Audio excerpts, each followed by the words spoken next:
Hi, my name is Dimitri Ramlogan, and I'm currently pursuing my bachelor's in aeronautical and airworthiness engineering, and I've now completed year 1.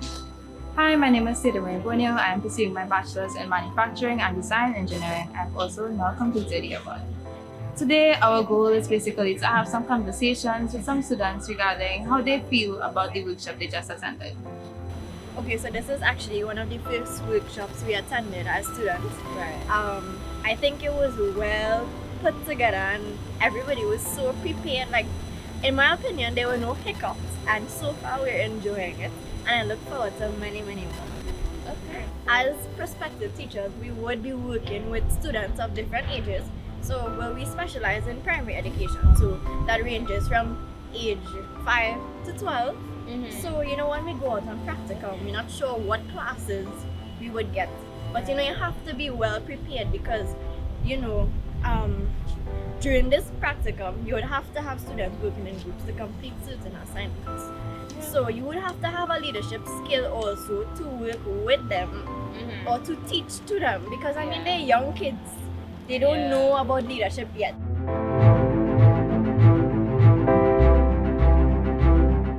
My name is Sahadeo. I am a year 1 student that is studying the Bachelor of Education. And my name is Joshua. I am also studying Bachelor of Education and I will be starting my year 2 in September.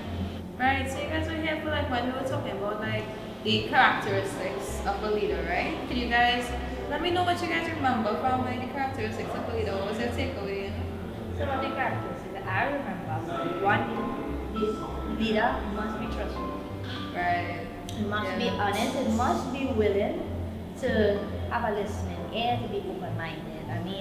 As a leader, you are the leader in the group, you are the authoritative figure, but at the same time, you are still open to suggestions from your colleagues or maybe your workers.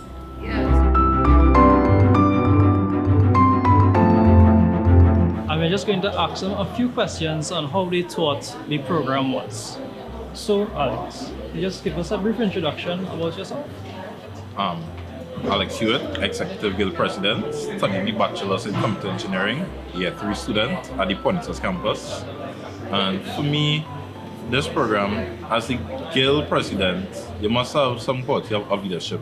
But again, everybody has flaws. So coming to this workshop, it has made me to improve as a leader what I could do and improve with the officers on different campuses and as a team as the Executive President. So I did learn some stuff, some challenges in, and I could take away and improve on some of the stuff as the president of the student guild. Okay, one of the biggest things that I actually taught in relation to self-reflection and the importance of recognizing our weaknesses. My name is Melissa Stevenson. I am currently doing my bachelor's at the EKF campus in food science and technology. So, on your arrival here, what were some expectations you had for this program? I actually looked forward to this because in addition to work, I worked at defense force, so it was sort of perfect for me learning different sorts of leadership styles where I could improve as well as my weaknesses and my strengths as well.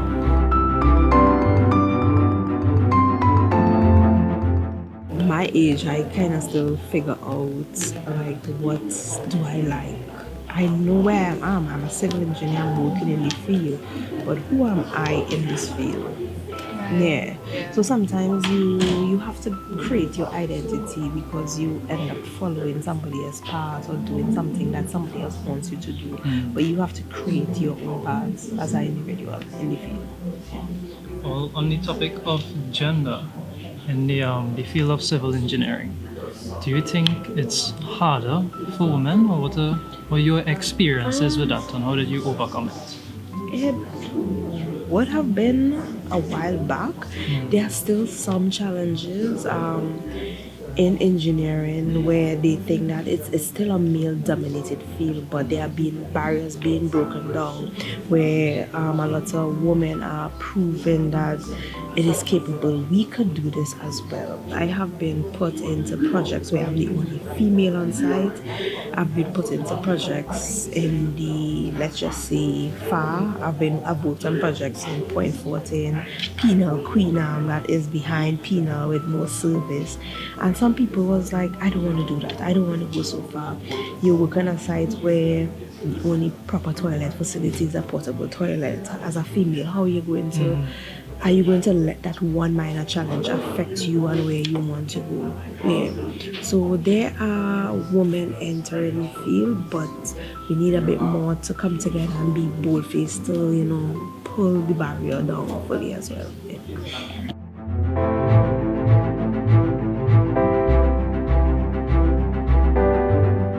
So I'm Simon Destin and I'm studying food science at EKIAF campus, NAF. I am Ajay Batisun and I'm studying the BSc in Agriculture and Entrepreneurship at EKIAF. Right. My name is Jian Surin. I am also studying food science and technology at EKIAF. Some of these traits that we would have picked up over the 2-day seminar, I was familiar with. However, they were some things that I weren't familiar with. So it brought on a lot of new information, as well as the honing of the information that we would have had already. I would just say that it is quite informative because it seems fine on paper, but when you actually practice the skill rather than put it on paper, it's two very completely different things, right? So I would say that it's very informative to see what we do on a daily basis at a university presented this way. It makes it seem more important and more viable. It was a bit challenging at first. You know, you start off a few awkward conversations with some strangers, but as I practice more of what I learned, I got better at talking to people, and it was really good interacting with different students of YoU.TT and understanding that YoU.TT is more than just what I thought it was, because I was only familiar with my discipline. So learning about the different disciplines and the experiences, I find it was really enjoyable. Yes, being here has really just showed me that being in this place of gathering of potential leaders, that it made professional conversation very easy. And I think that after having spoken with these people, I could really see who is passionate about their industry and who is here to represent the industry properly.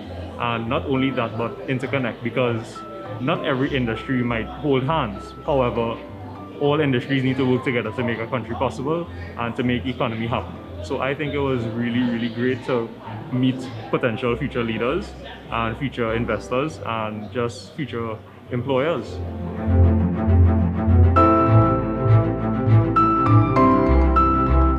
So the first thing I wanted to know was there like a common question that all the attendees asked you, or was the most common question? The most common question was, how can I influence people to do what I want?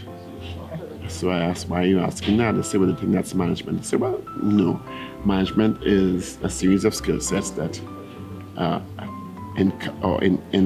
enables a person to, first of all, manage themselves as a leader. The first person you have to learn to manage is yourself. Because if you don't know yourself, your strengths and your challenges and your weaknesses, and learn how to maximize your strengths and also learn new skill sets and minimize your challenges. If you can't manage yourself, how can you manage anybody else? And then you have to understand your objectives in a particular context, because different contexts have different requirements. So you as a leader in your home may need different skill sets to you as a leader in your community, may need different skill sets to you as a leader in your office or employment environment. So you have to understand the context and what is required in each of the different situations. So, compared to the normal career day, what are your thoughts on this event where the students have this one-on-one experience with someone in the field that they are pursuing? I think it's a fantastic idea. I've never experienced speed dating, as you all in parentheses put it or quotations, and usually when I'm called upon to be a part of career day, I am with a microphone on a stage, detached from the individuals, talking to 800 or 1,000 students who are distracted for most of it, who I can't keep their attention for more than 20 minutes in a real psychological sense, because you will zone out. Younger children even worse. They have short attention spans, and imagine 1,000 people trying to focus on one person who may or may not engage them. So I think this as an idea is a lot more potent, a lot more powerful, because people will remember the direct conversations more than being in a hall and somebody on a stage with a microphone. Yeah.